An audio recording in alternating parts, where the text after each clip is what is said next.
दिसंबर का महीना कैसा रहेगा आपके लिए। आज के इस वीडियो में इसी विषय पे चर्चा करूंगा, सिंह और कन्या राशि के बारे में, कि दिसंबर के महीने में क्या चमत्कार होने वाला है या कुछ परेशानी आने वाली है।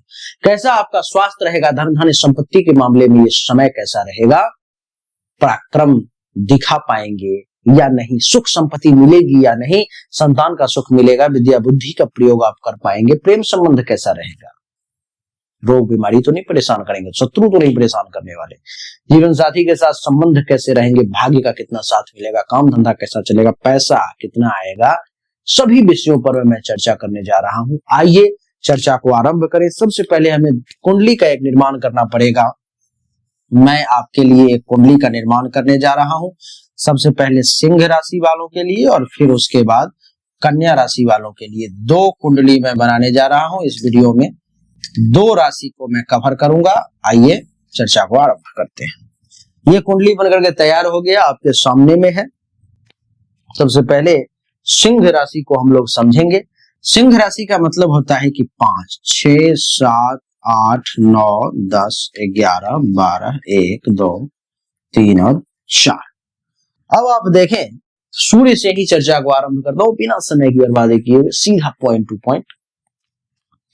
सूर्यदेव वृश्चिक राशि में है 16 दिसंबर तक, अर्थात सूर्य इस कुंडली के प्रथम भाव के आपके स्वामी होकर के चतुर्थ भाव में विराजमान है। यानी कि आपको खुद को उठा करके उन्होंने कहां डाल दिया, सुख के घर में। यानी कि सिंह राशि वाले लिख करके ले लो, 16 दिसंबर 2025 तक सुख में वृद्धि होना ही होना है। सुख के साधन में वृद्धि होगी, आप सुखी होने जा रहे हो। इतना ही नहीं, आपकी जानकारी के लिए मैं बता दूं कि चौथे भाव में सूर्य का होना यह दर्शाता है देवी और सज्जनों कि आपको जमीन, मकान, गाड़ी, अचल संपत्ति, इन सब का सुख अपने बदौलत मिलने वाला है। माता जी का भी आपको खूब साथ मिलने वाला है 16 दिसंबर। 16 दिसंबर के बाद जब ये सूर्य देव आ जाएंगे धनु राशि में, कुंडली के पंचम भाव में, यानी कि आपने अपने आप को ज्ञान को समर्पित कर दिया, अर्थात इस समय में आप अपने बच्चों के साथ मिलकर के अपने आप को पूर्ण समर्पित, बच्चों के लिए कुछ भी करना पड़े 16 दिसंबर के बाद सिंह राशि वाले उसके लिए तैयार हैं, थोड़ा सा भी पीछे हटने वाले नहीं है। तो बच्चों का पूर्ण सहयोग मिलेगा भी और आप भी बच्चों को पूर्ण सहयोग देंगे। आपकी विद्या बुद्धि भी कमाल की बढ़ने वाली है। और 16 दिसंबर के बाद अगर कहीं पर में प्रेम संबंध वगैरह शुरू करना चाह रहे हो, किसी के प्रति अट्रैक्शन है कुछ है, तो आप उधर जो है अट्रैक्ट हो सकते हो, ऐसा मैं देख पा रहा हूं।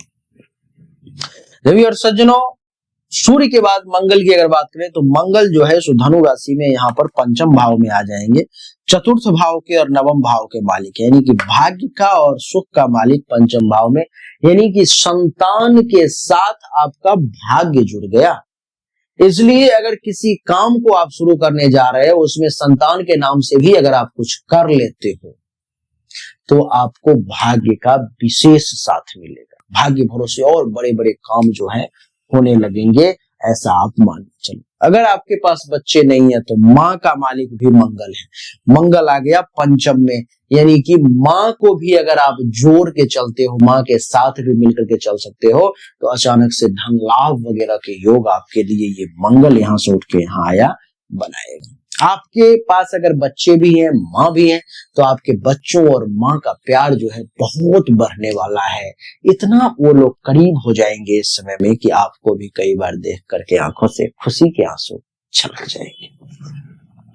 बुध देवता वृश्चिक राशि में कुंडली के चतुर्थ भाव में, द्वितीय भाव का मालिक चतुर्थ भाव में, यानी कि ये जो है ना बुध है। और कौन सा बुध है? तो बुध जो है ये एकादश और द्वितीय भाव का मालिक आ गया चतुर्थ भाव में, अर्थात समझ रहे हो, लाभ जो है यहां से उठ करके ऐसे आ गया माँ के घर में। माँ के माध्यम से विशेष लाभ मिलने का योग बन गया, माँ के सपोर्ट से विशेष फायदा मिलने का योग बन गया। बहुत फायदा, बहुत लाभ, बहुत पैसे आपके पास में आने वाले हैं। आपको मैं बता दूं कि दूसरे भाव का मालिक आ गया चतुर्थ भाव, यानी कि पूरे परिवार के लोगों का साथ माँ को मिलने वाला है और माँ का साथ पूरे परिवार के लोगों को मिलने वाला है। धन धान्य संपत्ति का मालिक आ गया चौथे भाव में, यानी कि माँ के माध्यम से बैंक बैलेंस में वृद्धि होने वाली है। माता के भाग्य से आपके बैंक बैलेंस में वृद्धि होने वाली है। बुध के बाद गुरु की अगर बात करूं तो गुरु एकादश भाव में लाभ के घर में, पंचम का मालिक और अष्टम का मालिक लाभ के घर में। ऐसे लोग जो तंत्र मंत्र ज्योतिष विज्ञान इत्यादि में रुचि रखते हैं, ऐसे लोगों को इस समय में विशेष फायदा मिलने वाला है, विशेष लाभ मिलने वाला है। ऐसा मैं देख रहा हूं कि आमदनी में देव गुरु बृहस्पति खूब वृद्धि जो है इस समय में करने वाले हैं। विद्या बुद्धि के बदौलत जो है अपार धन दौलत की प्राप्ति आप करने वाले हो इस महीने में देव गुरु का। शुक्र जो है सो वृश्चिक राशि में है, अर्थात चतुर्थ भाव में। कब तक? तो 20 दिसंबर तक। तीसरे और दसम आप देखो, ये दसम भाव है और ये तीसरा भाव है। ये 7 नंबर शुक्र का और 2 नंबर शुक्र का, ये दोनों आ गए चतुर्थ भाव में। यानी कि पराक्रम के बदौलत सुख प्राप्ति का योग जो है सो बन रहा है। क्या? पराक्रम के बदौलत, ताकत के बदौलत, शक्ति के बदौलत, सत्ता के बदौलत आपको सुख की प्राप्ति होगी। और सुख देंगे कौन? सुख। कर्म का मालिक चतुर्थ भाव में आ गया, यानी कि कर्म करके, मेहनत करके, परिश्रम करके आप सुख को हासिल करोगे। जमीन, मकान, गाड़ी, घोड़ा, बंगला के सुख को आप प्राप्त करोगे। ये देगा कौन? शुक्र। कब तक? तो 20 दिसंबर तक। 20 दिसंबर के बाद जब शुक्र धनु राशि में पंचम भाव में आ जाएंगे ना देवी और सज्जनों, तो क्या करेंगे? तो जैसे ही पंचम भाव में आए तो आपका कर्म आपके संतान से जुड़ गया। आपका कर्म आपके संतान से जुड़ गया था। अगर आपका कोई बिजनेस व्यापार है तो संतान के नाम से या संतान के साथ जुड़ करके या संतान का राय विचार लेकर के करोगे ना, तो ज्यादा तेजी से आप विकास करोगे, ज्यादा आगे बढ़ोगे। शनिदेव मीन राशि में है, कुंडली के अष्टम भाव में। थोड़ा सा ऑकल्ट साइंस की तरफ आपका ध्यान वो खींचेंगे। आपका मन ज्योतिष को जानने का, पढ़ने का होगा। आपका मन जो है सो इस समय में क्या होगा, और आपके मन में ये भाव आएंगे देवी और सज्जनों की तंत्र मंत्र विज्ञान, इन सबको सीखें, समझें, पढ़ने की कोशिश करें। पत्नी का थोड़ा सा स्वास्थ्य संबंधित कुछ इशू आ सकता है, हेल्थ वाइज इशू। कुछ पत्नी या पति यानी कि जीवन साथी को परेशान कर सकता है। इसके लिए ओम शं शनिश्चराय नमः, ओम शं शनिश्चराय नमः मंत्र का आप जाप कर सकते हो। इससे आपको बहुत लाभ मिलेगा, आपके जीवन साथी सुरक्षित रहे। राहु कुंभ राशि में, कुंडली के सप्तम भाव में है, तो थोड़ा सा ये आपको पत्नी से लड़ाई झगड़ा करवाने का प्रयास करेंगे। थोड़ा सा ना करें, पति से लड़ाई झगड़ा करवाने की कोशिश करेंगे, ना करें तो अच्छा है। केतु जो है जो कुंडली के प्रथम भाव में आपके मस्तक पर विराजमान है, तो आपको अपने स्वास्थ्य पर में ध्यान नहीं देने देगा। ये अपने स्वास्थ्य को छोड़ करके बाकी सारी दुनिया वसुधैव कुटुंबकम का मंत्र लेकर के सबका ख्याल रखोगे, अपना छोड़ करके अपने पर भी ध्यान आपको देना पड़ेगा। तो ये थी सिंह राशि वालों के लिए। शनि के लिए मैंने क्या मंत्र बताया? ओम शं शनिश्चराय नमः। इस मंत्र को आप कमेंट में लिख करके बताओ ताकि मैं चेक कर सकूं वो सही है, और आप उसका जाप शनिवार के दिन जरूर करना, जीवन साथी की सुरक्षा चाहते हो तो। बात कर लेते हैं कन्या राशि की। देवी और सज्जनों, कन्या राशि वालों का मतलब नंबर 6 होता है, तो 6, 7, 8, 9, 10, 11, 12, 1, 2, 3, 4 और 5। ठीक है, 6, 7, 8, 9, 5 ये हो गया। इसका अर्थ क्या है समझ रहे हो आप? ये अब कुंडली बन गई कन्या राशि, कन्या लग्न की। चर्चा सूर्य से आरंभ करेंगे। सूर्य देव वृश्चिक राशि में अर्थात तीसरे भाव में मालिक है, द्वादश भाव का मालिक तीसरे भाव में, अर्थात देखो आप यहां से उठ करके सूर्य देव आ गए यहां पर, यानी कि विदेश आ गया। पराक्रम, पराक्रम देखो आप, पराक्रम और प्लस विदेश, अब ज्यादा लिखना तो संभव नहीं है। पराक्रम और प्लस विदेश ये दोनों जुड़ गया। जो भी लोग घर से बाहर है, 16 दिसंबर तक का बता रहा हूं, जो भी लोग घर से बाहर है, घर अपने शहर से दूर है, वो अपने पराक्रम के बदौलत विशेष कुछ अर्जन करने वाले हैं। आपके पराक्रम में वृद्धि होने वाली है, खूब लाभ मिलने वाला है। आपका एक अलग इमेज, एक अलग छवि जो है तो तैयार होने वाला है, मैं ऐसा देख पा रहा हूं। कब तक? तो 16 दिसंबर तक।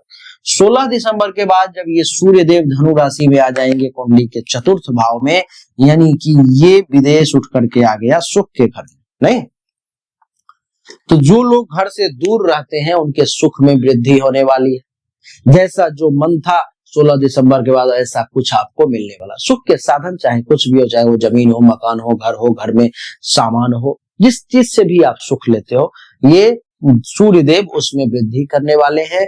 माता जी से भी आपको कुछ लाभ मिलने वाला है, लेकिन थोड़ा सा संभल कर रहे, माता जी को कोई ऐसी बातें ना बोले जिससे उन्हें तकलीफ हो जाए।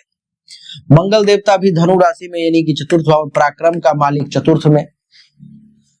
अब ये मंगल है ये, और ये मंगल है ये, और ये चतुर्थ भाव है।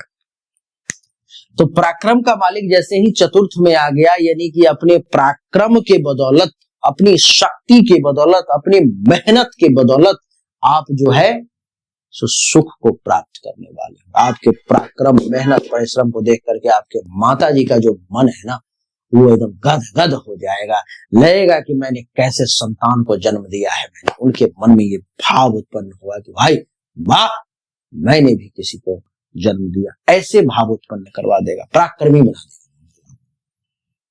अष्टम भाव का मालिक है चतुर्थ भाव में, अर्थात जो लोग ऑकल्ट साइंस से जुड़े हुए हैं, तंत्र मंत्र, ज्योतिष विज्ञान, टोटका फोटका इत्यादि से, उन लोगों को भी ये विशेष सुख की प्राप्ति करवाएगा, चाहे क्लाइंट के थ्रू ही क्यों ना हो, लेकिन करवाएगा। बुध देवता जो है वो भी वृश्चिक राशि में जुड़े हुए हैं। दसम भाव का मालिक प्रथम भाव, ये जो है दसम भाव ये और प्रथम भाव ये, यानी कि दसम और प्रथम का मालिक तृतीय भाव में वृश्चिक राशि में, यानी कि कर्म के बदौलत काम धंधा बहुत बढ़िया चलेगा, पद प्रतिष्ठा मान सम्मान में वृद्धि होगी। ये क्यों होगी? क्योंकि पराक्रम का प्रदर्शन करोगे। प्रथम भाव का मालिक तृतीय भाव में, यानी कि पराक्रम के बदौलत जो है आप कमाल करने वाले हो, ऐसा मैं देख पा रहा हूं बुध के कारण। देवगुरु बृहस्पति मिथुन राशि में दसम भाव में, देवगुरु बृहस्पति कुंडली के सप्तम भाव का मालिक दसम में आ गया और चतुर्थ का मालिक दसम में आ गया, यानी कि माँ का साथ आपको कर्म में मिलने लगेगा, कैरियर में मिलने लगेगा, जीवन साथी का साथ आपको कैरियर में मिलने लगेगा, यानी कि माँ और जीवन साथी दोनों का जब भाग्य आपके साथ टकराने लगेगा, आपको जब साथ देने लगेगा ना, तो ये चमत्कार कोई नहीं रोकता। काम धंधा बहुत बढ़िया चलने लगेगा, प्रमोशन, इंक्रीमेंट वगैरह के योग बनने लगेंगे माँ और जीवन साथी के सपोर्ट से। गुरु के बाद शुक्र की बात करूं तो शुक्र वृश्चिक राशि में है 20 दिसंबर तक, तीसरे भाव में, यानी कि बैंक बैलेंस का मालिक तीसरे भाव में 20 दिसंबर तक, यानी कि पराक्रम के घर में बैंक बैलेंस आ गया, अर्थात पराक्रम के बदौलत पराक्रम और बैंक बैलेंस दोनों जुड़ गए। तो 20 दिसंबर तक अपनी शक्ति, प्रदर्शन, पराक्रम, धैर्य, इसकी बदौलत जो है आप धन धान्य संपत्ति को प्राप्त करने की इच्छा रखोगे और आप प्राप्त कर लोगे। 20 दिसंबर के बाद जब धनु राशि में चतुर्थ भाव में आ जाएंगे ना, तो उसी पैसों का प्रयोग आप सुख संबंधी चीजों में खर्च करने में करोगे, चीजों पर में खूब खर्च करोगे, खूब आनंद लोगे, जिंदगी को जियोगे, कहोगे कि पैसा है तो जी ले, कल क्या पता रहूं ना रहूं, और ये सोच करके पैसों को खर्च करोगे 20 दिसंबर के बाद और खूब आनंद करोगे। शनि देवता मीन राशि में है सप्तम भाव में, पंचम का मालिक सप्तम में और छठे का मालिक सप्तम में। बच्चों के साथ जीवन साथी का लगाव विशेष बढ़ सकता है, साथ विशेष मिल सकता है, लेकिन आपका जीवन साथी इस समय में बीमार पड़ सकता है, ये मैं देख रहा हूं। इससे सुरक्षा के लिए जीवन साथी को बचाना चाहते हो तो ओम संग शनिश्चराय नमः मंत्र का शनिवार के दिन जरूर एक माला जाप करो, संभव हो तो, नहीं तो जितना बार संभव हो उतना बार जाप करो। मंत्र क्या बताया कमेंट में लिख करके जाना। राहु जो है कुंडली के छठे भाव में है, तो आपको खुद भी पेट से संबंधित इशू, परेशानी देने का काम करेगा, और केतु द्वादश भाव में है तो नेत्र रोग देने का प्रयास करेगा, आंख से संबंधित कुछ समस्याएं आ सकती है। तो यही थी सिंह और कन्या राशि वालों की राशिफल जो मैंने आपको बताने का प्रयास किया। उम्मीद जरूर करता हूं कि आपको पसंद आया होगा, अच्छा लगा होगा। अगर आपको पसंद आया, अच्छा लगा तो वीडियो को लाइक करें, शेयर करें, चैनल को सब्सक्राइब करके इसके बेल आइकन के बटन को दबा दें। राधे राधे, राम। हमने अभी तक आपको जो भी जानकारी दी ये 100% सत्य नहीं है। फिर से सुने, 100% सत्य नहीं है, आपने बिल्कुल सही सुना है। ऐसा मैं क्यों कह रहा हूं? क्योंकि अभी तक जो हमने आपको बताया ये एक सामान्य राशिफल है, विशेष नहीं है। विशेष जानकारी, 100% एक्यूरेट जानकारी तो आपको तभी मिल सकती है जब पर्सनली आपके जन्म कुंडली की जांच की जाए, पर्सनली आपके हाथ की रेखा को देखा जाए, तभी तो सिर्फ आपके बारे में सही जानकारी आपको प्राप्त होगी। और जब वो जानकारी प्राप्त होगी तो वो 100% एक्यूरेट होगी। आपको जानना चाहिए, अगर आपको परिश्रम ज्यादा करना पड़ रहा है लेकिन परिणाम नहीं मिल पा रहे हैं, आपको भाग्य का साथ नहीं मिल पा रहा है, जिस पोजीशन पर आपको होना चाहिए उस पोजीशन पर आपसे पहले कोई और पहुंच जा रहा है। इसका अर्थ है कि भाग्य का साथ नहीं मिल रहा है, भाग्य के देवता की स्थिति कुंडली में गलत है, उसको ठीक करने की जरूरत है। दूसरा, अगर आप बहुत परिश्रम कर रहे हो, आमदनी के कई सोर्स को तलाशने की कोशिश कर रहे हो लेकिन आमदनी बहुत ज्यादा कर नहीं पा रहे हो जितनी इच्छा है, जितनी कोशिश है, तो चेक करने की जरूरत है कि आमदनी के जो देवता हैं उनकी क्या स्थिति है कुंडली में, आखिर आमदनी क्यों नहीं बढ़ पा रही। अगर आप पैसा तो कमा रहे हो लेकिन बचत नहीं कर पा रहे हो, लाख प्रयास करते हो लेकिन फिर भी कितना भी पैसा कमा लूं, कितनी भी कोशिश कर लूं, बचत नहीं हो पा रहा है, तो आपको चेक करने की जरूरत है कि जन्म कुंडली में जो धन धान्य संपत्ति के बचत की देवता है, जो बैंक बैलेंस के देवता है, उनकी क्या स्थिति है, क्यों ऐसा हो पा रहा है। लेकिन इन सब को चेक करने के लिए पर्सनल आपकी जन्म कुंडली की जांच करनी पड़ेगी, तभी जाकर के वो पता लग पाएगा। देवी और सज्जनों, चाहे कोई बीमारी है जो आपको बहुत परेशान कर रहा है, बहुत परेशान कर रहा है, आप ठीक नहीं हो पा रहे हो, चाहे आपका विवाह नहीं हो रहा, वैवाहिक जीवन में अथवा परेशानी आ रही है, मामला तलाक तक पहुंच गया है या विवाह हो ही नहीं पा रहा है, जिस काम को करने की कोशिश कर रहे हो हर काम में रुकावट आ रहा है, जमीन मकान गाड़ी चाह रहे हो लेकिन हो नहीं पा रहा है, तो इन सभी शंकाओं का समाधान जन्म कुंडली देखने के बाद ही मैं आपको दे सकता हूं। उसके लिए सामने दिए गए नंबर पर मैं अपनी जन्म तारीख, जन्म समय, जन्म स्थान दोनों हाथ के हथेली का फोटो अवश्य भेजें, जो शुल्क है जमा करें, इंतजार करें, आपको जानकारी अवश्य मिलेगी। अच्छा लगा तो वीडियो को लाइक करें, शेयर करें, चैनल को सब्सक्राइब करके इसके बेल आइकन के बटन को दबा दें। राधे राधे, राम राम।